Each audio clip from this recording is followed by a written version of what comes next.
Hey y'all, I know it's late, and I'm hoping that you'll catch some of this tomorrow, but it was on my mind, and I really wanted to share it with you. I was teaching Rootwork 101 to a couple of my students from August, and we talked about the type of magic that they wanted to do. And I know they're tired, but hey, whatever. I'm in my room, in my lovely bed. I love this bed. But anyways, and we talked about what magic, they wanted to do. And, we were talking about wishing things badly on people and that type of thing. I'm not really, I don't believe in the rule of three or anything like that, or do no harm, because sometimes harm has to be done in certain circumstances. But what I really liked was something that my student said that really resonated with me. Hey, Tanya. She said, you know what? I just want to manifest things.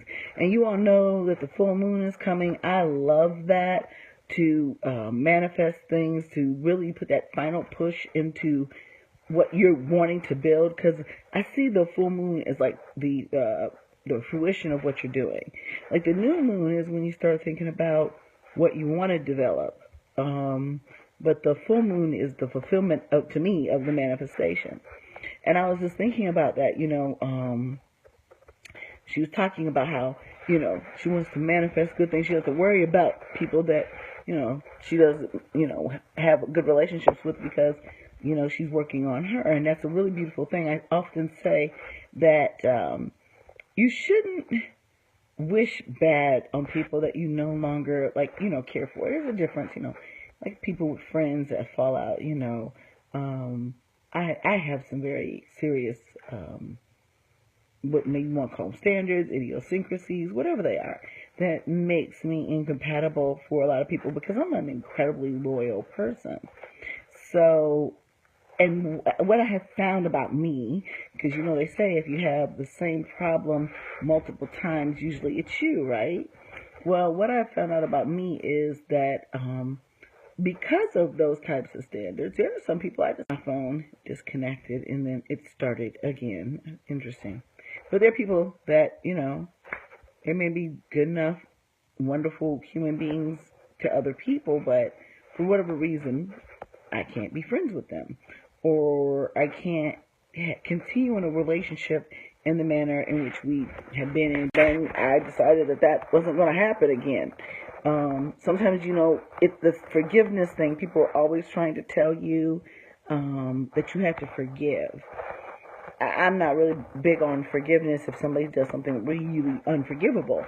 But you do have to be able to let things go in order to move on. So what I was thinking about, how she was saying, she just wants to manifest things because, she wants everything. And, that's a big change from Christian ideology, where we have to suffer and wait for our reward. You see what that's gotten black people as a whole. And I just thought it was really cool that, somebody can sit up and say, I just want everything. I just want everything that I'm supposed to have. I just want to enjoy my life.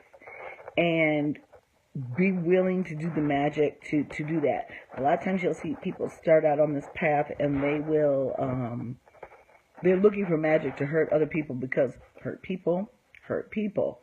They're not looking for the stuff that improves their life. And if you look at most of the stuff on my website, it's about fixing stuff with you. And what I say about people who, I've moved on from, because, like it or lump it, I had an issue with their behavior. And, and they probably have agreed to disagree or just disagree. But those types of people, everything can happen. People can just be inconsiderate. You can do things for people and they not recognize what you've done. I posted today that I often have to tell people what I've done for them, unless they're like really cutting the fool and acting like I never ever did anything for them. Otherwise, I'm not gonna I don't do things to throw things back in people's faces. But what I do know about people that, when you're talking about, I don't really even think about those people. All she was concentrating on was how she could have a better life. And then I thought about that, and I said this the other day as well. people that don't care for me or I don't care for them. I don't necessarily, some people, I've gotten a couple emails about workers that I heard disliked me, actually hate me.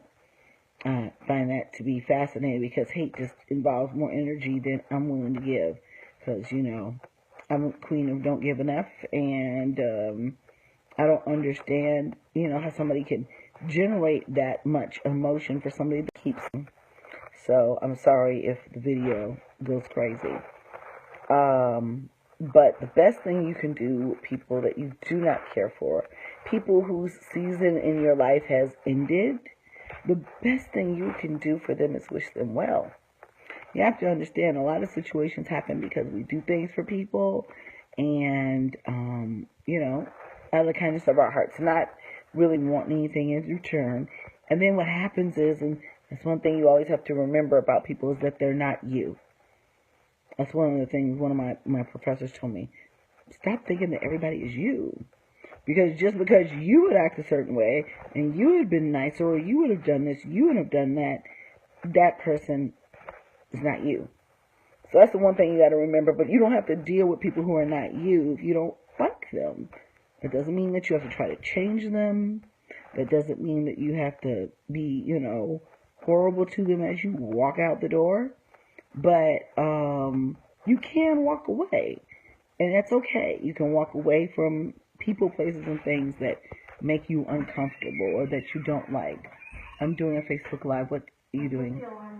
Okay. All right. Good night. Just barging. Knocking would be nice. Now, she's a teenager. If I don't knock on her door, it's an issue, right? So anyways, so that was all I wanted to tell you guys. That, there are going to be times where you have people in your life that you just don't gel with. You find out after a short time or a long time that they're just not who you thought they were, who they maybe made themselves out to be, maybe who you perceived them through your own isms and schisms to be. And, it's okay to say, I'm not going to do this anymore. It doesn't make you a bad person. I think a lot of people, especially with money, as far as when we say, which is we want it all, I ain't trying to be broke. Broke is a Christian concept. I don't even think broke is a Jewish concept, because I don't know a lot of broke Jewish people. Okay, I'm sure they're out there, but I grew up and I lived on the Rogers Park part of Chicago. It was average working class neighborhood, but they live pretty well. And they're in communities. I don't get this, because every time black people say this, we're accused of being racist, which we can't be racist, but that's beside the point. When you'll see Jewish people, you'll see Hispanic people in neighborhoods in Chicago fully taking care of their culture. You could actually live in you used to be able to live in Pilsen before they gentrified it, and everybody, you could stay in the neighborhood, work, earn a living, buy a house, and never even have to learn English. So, it's like, as far as black people and Christians are concerned, we've been guilting ourselves into poverty. We've been guilting ourselves into lower expectations. And I have a feeling that just like a lot of my friends, it's because they haven't been Christians for a while. You can't really I had this expectation of pagans as being extremely open-minded. I didn't think there was a such thing as a racist pagan. Ooh, I mean, it's like the biggest oxymoron, right? Should be, but it's not.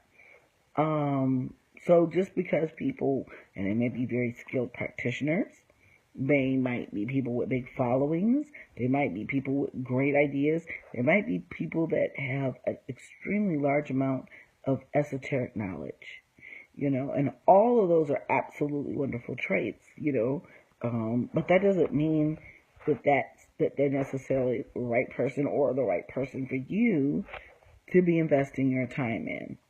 So I think that a lot of us need to learn how to walk away from things. You don't have to stay wrapped up in them. You don't have to do revenge.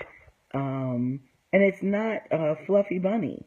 I definitely believe that sometimes you have to do baneful magic, but most of the time, two things work. Either making them think you've worked magic on them not doing anything because people are their own worst enemies. But even better, wishing them well.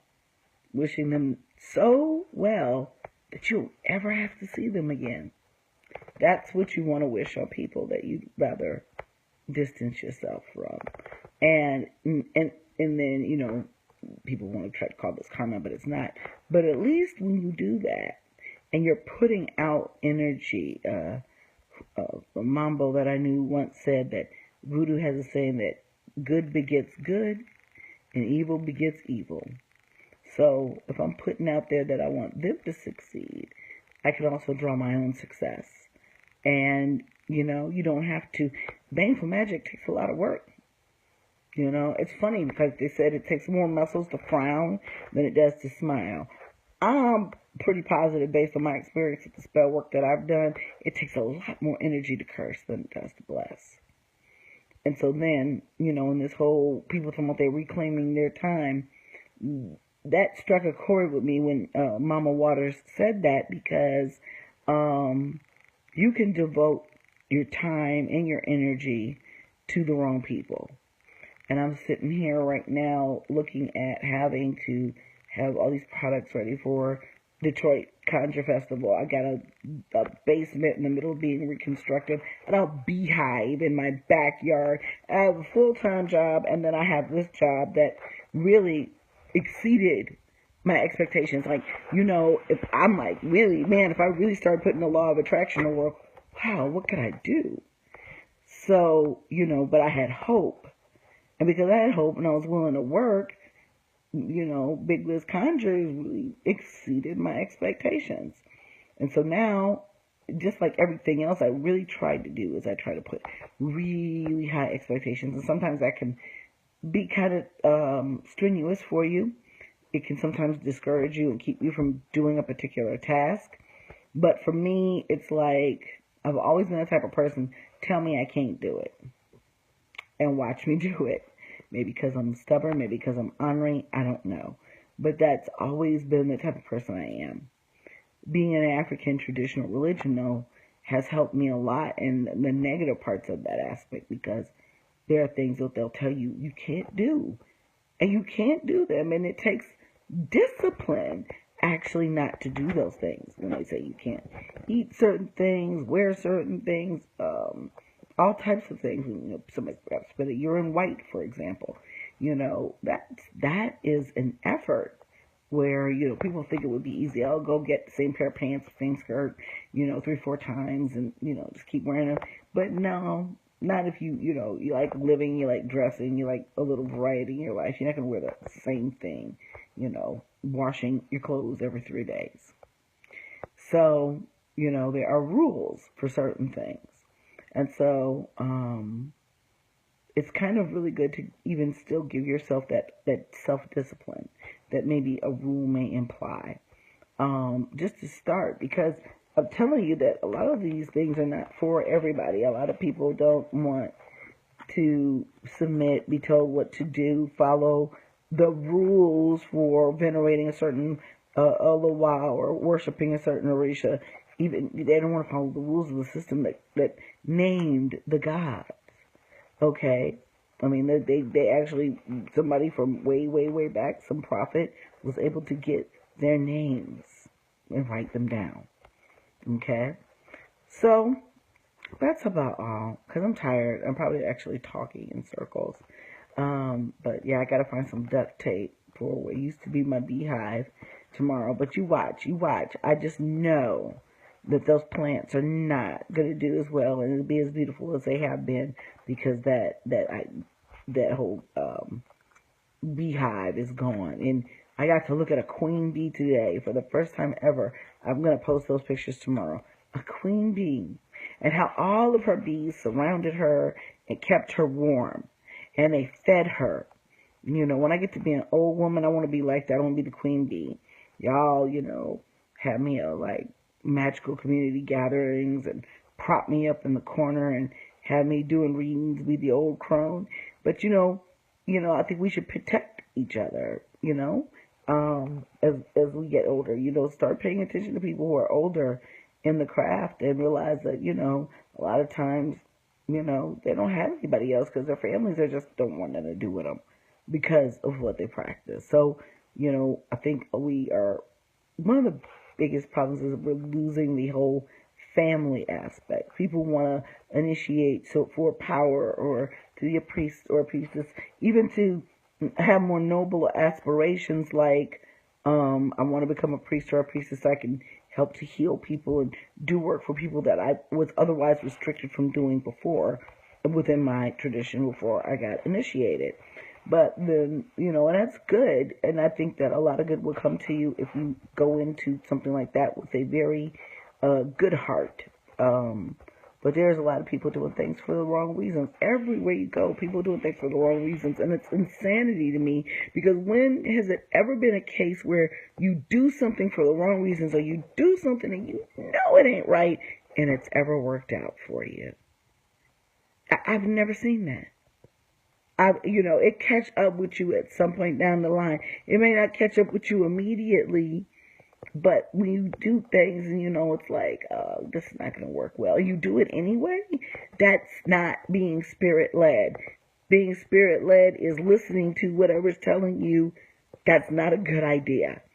And people don't, so that's why you get a lot of messed up spiritual people because they'll say one thing and they'll do another. And they're no different than church folks. That's, you know, kind of mind-blowing. I had a dream the other night that there was like 2 symphonies playing, but they sounded very similar, you know? And I remember that the symphony on the bottom was asking the symphony on the top, and the symphony on the top was a Christian symphony, you know. Can you just please stop playing for a minute? You know, just so that the other music could play so you could see just how similar it was. At some points, the music was clashing. It was a really deep dream. But, you know, being alone is not a bad thing when you love yourself. I went through a period of time when I got divorced, and oh my God, I couldn't go to my friends' weddings. I found myself sitting there just being absolutely miserable. I remember it was a guy that I really, really, really liked really well, and he knew that, and he still asked me to be the photographer at his wedding, and I did it, but, you know, like not all the way through the reception, maybe 3/4, I left, because there was a couple of things that happened. I was supposed to be principal, and he put me on with somebody who I liked a lot as an equal, so I figured he could shoot the rest of the wedding. I've been there all day, but, you know, I realized that I had to do something about that. That I needed to have the ability in myself to feel happy for people who had something that I wanted and that I couldn't get at the time. And what I found was when I was able to do that, I was able to get the things that were for me within due time. I didn't have to wait too long. The eclipse, I'm not sure yet, you know. Definitely get ready for the full moon. And I think the eclipse follows up on Tuesday. Is it Tuesday or Monday? But I think it's like Sunday full moon. I have to go look at my calendar. But that's another thing I'm going to be making, is stuff from your planners to help you guys keep track of all this stuff, because that's the way I work. I work with both the electronic, hand thing and with a paper calendar in front of me. And usually, sometimes it'll be 2 different things going on. I try to keep them straight, but I can't. So anyways, I will talk to you guys soon, but remember, that's the biggest lesson that I've had to learn in my life, and it's frustrating. It's head-bangingly frustrating that not everybody is like you. Your definition of a best friend is not going to be somebody else's definition of a best friend. So you need to go and meet somebody who meets that definition. And sometimes it takes us a really long time. Hell, I didn't meet the person who's my best friend right now until I was in my 40s. And I got 1 or 2 other people from when I was young that I still consider to be my best friends. Like, if I call and I holler, they answer. So, just because somebody's not fit to be your friend doesn't necessarily make them a bad person. It just makes them bad for you. And I think that's a lot of times people stay friends with someone that they really rather not, because they think that they're separating themselves from the friendship is going to have this huge negative impact. And sometimes it does, especially when people have to unravel certain professional commitments. But for the most part, you know, learn how to be friends. Learn how to treat each other. And learn how to feel each other out. I mean, you know, when you start hanging out with somebody on a platonic level, you should probably go over non-negotiables, because those can destroy a friendship just like they can destroy a relationship. And so I think a lot of more people would have, they wouldn't have the highest expectations that they do. It would kind of temper them just a little bit.